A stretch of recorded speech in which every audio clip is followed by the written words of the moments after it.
বাংলাদেশের মেট্রো রেলের যে প্রকল্প হাসিনার আমলে যে বরাদ্দ নেওয়া হয়েছিল সেই বরাদ্দগুলা আমাদের আশপাশের রাষ্ট্রের তুলনায় 3 গুণ 4 গুণ 5 গুণ পর্যন্ত বরাদ্দ নেওয়া হয়েছিল। তখনকার দুর্নীতি নিয়ে আমাদের বর্তমান সরকারি দলে থাকা লোকজন সহ তারা তখন বিরোধী দলে ছিল, অনেক কথা বলেছিলেন। কিন্তু আমরা পত্রপত্রিকা মারফত জানতে পারি ঢাকা মেট্রো রেলের সম্প্রসারণ লাইন MRT 5 উত্তর এবং MRT 1 এর যেই বরাদ্দ বাড়ানো হয়েছে সেখানে প্রায় 126% এবং 130% ধারাবাহিকভাবে বরাদ্দ বাড়ানো হয়েছে এবং 42.5 মেগাওয়াটের বর্জ্য থেকে বিদ্যুৎ প্রকল্পের নির্মাণ ব্যয় ধরা হয়েছে $467 মিলিয়ন, যা আমাদের রূপপুর পারমাণবিক বিদ্যুৎ কেন্দ্রের তুলনায় প্রায় প্রতি মেগাওয়াট ভিত্তিক প্রায় 3 গুণ 3.5 গুণেরও বেশি। রূপপুর পারমাণবিক বিদ্যুৎ কেন্দ্রে যেই প্রতি মেগাওয়াট উৎপাদনের খরচ হয়েছে 47 কোটি টাকা এবং বর্জ্য থেকে উৎপাদনের যে খরচ ধরা হয়েছে সেখানে 135.17 কোটি টাকা ধরা হয়েছে। মাননীয় স্পিকার, মাননীয় প্রধানমন্ত্রী যখন নির্বাচনী ইশতেহারে বলেছিলেন মেগা প্রকল্প মানে মেগা দুর্নীতি এবং বিএনপি সরকার ক্ষমতায় গেলে মেগা প্রকল্প নিবে না, কিন্তু এই জায়গায় এই বরাদ্দগুলো বাড়ানোর মাধ্যমে মূলত লুটপাটের সুযোগ করে দেওয়া হচ্ছে কিনা এবং আরেকবার বাংলাদেশকে প্রাতিষ্ঠানিকভাবে দুর্নীতির সুযোগ করে দেওয়া হচ্ছে কিনা এই বরাদ্দগুলো বাড়ানোর মধ্য দিয়ে মাননীয় স্পিকার এই ব্যাপারে পরিকল্পনা মন্ত্রীর কাছে জানতে চাই। মাননীয় প্রতিমন্ত্রী অত দীর্ঘ উত্তরে যাবেন না। আমি এর মাধ্যমে নতুন দুর্নীতির সুযোগ দেওয়া হয়েছে কিনা সংক্ষেপে এটা বলেন। এটা কোনো সম্পূর্ণ প্রশ্ন না, মূল প্রশ্ন ধোবাউড়া হালুয়াঘাটের উপরে ছিল। মেট্রো রেল নিয়ে প্রশ্ন করা হয়েছে।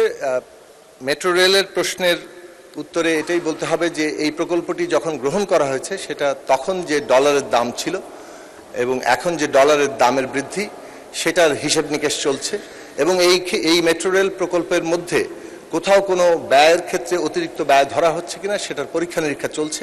ইতিমধ্যেই নানান পর্ব পার হয়ে সেটা এখনো পর্যন্ত পরিকল্পনা কমিশনে আসেনি, তবে সেটা আসবে। আসার পরে এই সমস্ত ব্যয় প্রশ্নে যথাসম্ভব স্ক্রুটিনি করে সেটাই এই প্রকল্প পাশ হবে। তবে এটা মনে রাখা দরকার যে মেট্রো রেল প্রকল্প যখন জাইকার সাথে প্রকল্প করা হয়েছিল তখন 0.7% সুদে দীর্ঘমেয়াদী ঋণ নেওয়ার ব্যবস্থা ছিল। বর্তমান সময়ে জাইকা কিংবা অন্য কোনো ফাইন্যান্সিয়াল এজেন্সি তারা যে ঋণ দেয় সেটা মানে 3% নিচে খুব বেশি আর পাওয়া যায় না, ফলে সেটাও একটা বিবেচনার জায়গা আছে। এবং ঢাকা শহর যে ধরনের যানজটের পরিস্থিতি তাতে মেট্রো রেলের মতো প্রকল্প ছাড়া, অর্থাৎ এই প্রকল্পে যেহেতু মাটির নিচে মানে ভূগর্ভস্থ এবং ভূপৃষ্ঠ দুইভাবেই চলমান হবে, সেটার প্রয়োজনীয়তা নিয়ে আর কোনো প্রশ্ন তোলার কোনো সুযোগ নেই, কেননা ঢাকার ব্যবস্থাপনার জন্য অত্যন্ত জরুরি। তবে সেই ক্ষেত্রে ব্যয় এবং সময়সীমা এবং টেকনোলজি ট্রান্সফার সমস্ত বিষয়গুলো মাননীয় প্রধানমন্ত্রী ইতিমধ্যেই নির্দেশনা দিয়েছেন এবং সেগুলো যথাসম্ভব পরীক্ষা নিরীক্ষা করা হচ্ছে এবং সর্বোচ্চ পরীক্ষা নিরীক্ষা করে কোনো রকম অতি ব্যয়ের সুযোগ না রেখেই এই প্রকল্প বাস্তবায়নের উদ্যোগ নেওয়া হবে।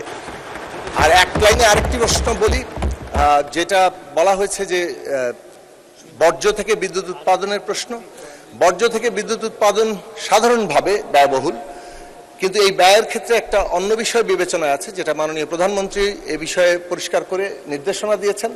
যখন আমাদের বর্জ্যের কারণে যে স্বাস্থ্যজনিত ক্ষয়ক্ষতি হয় সেটার যে মূল্য সেটাকে আমাদের বিবেচনার মধ্যে রাখতে হবে এবং আমরা যেহেতু রিনিউয়েবলই আমাদের জন্য ভবিষ্যৎ, সেই ভবিষ্যতের কারণে এগুলো অনেকগুলো পরীক্ষামূলকভাবে এখন হচ্ছে। আজকে যেটা অনেক বেশি ব্যয়বহুল, সামনের দিনগুলোতে প্রযুক্তিগত উন্নতির কারণে সেটা ব্যয় কমে আসবে। যেমন রিনিউয়েবল এনার্জির একটা গুরুত্বপূর্ণ খাত হচ্ছে সোলার পাওয়ার, সেটা একসময় যে ব্যয়বহুল ছিল আজকে সেটা অনেক ব্যয় কমে এসছে, সামনের দিনগুলোতে আরও ব্যয় কমে আসবে। কাজেই এই দিক থেকে প্রকল্পগুলো এবং আরেকটি গুরুত্বপূর্ণ বিষয় হচ্ছে যে এই ধরনের প্রকল্প পাওয়ার মধ্যে আমরা কার্বন ক্রেডিট পাবো, যেটা আজকে আন্তর্জাতিক বাণিজ্যের মধ্যে আমাদের জন্য অত্যন্ত জরুরি একটা বিষয়।